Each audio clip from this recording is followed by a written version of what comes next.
Guys, try natin yung mansanas na nakikita natin sa sa video na kinakis-kis nila, may chemical daw. Ayan guys, totoo. Ayun kaya wag nyo kakainin talaga yung apple na may ayun sa Divisoria namin to nabili. Ayun grabe no. Pakadelikado pala nito. Totoo pala may chemical na nilalagay. Ayun biruin mo yun Hinugasan na yan. Hinugasan na namin to maigi. Ayun grabe ang kapal.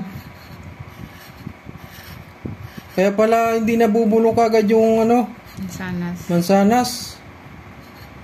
Grabe, kakatakot ngayon panahon pagkain. Isang buo para sa kinain. Kalahati.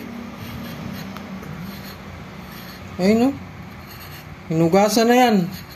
Pero dami namin na kuha ayun chemical pala talaga, totoo.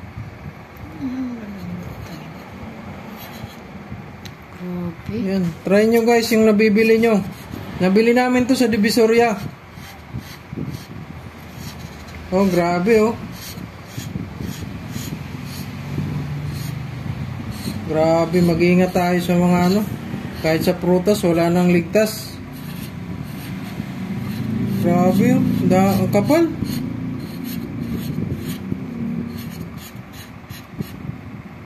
Grabe. Kiskisin natin, wala na. Talagang talaga yan. Makapal. Tingnan, kiskisin ko ayun kiskisin ko. Tapos kiskisin ko ulit doon. Wala na halos wala na siya. Pag sa ibang parte grabe. Kakatakot. Kaya kailangan balatan talaga pag makain. Paano kung pumasok sa loob? Parang na siya parang kandila. Parang plastic na hindi kumain.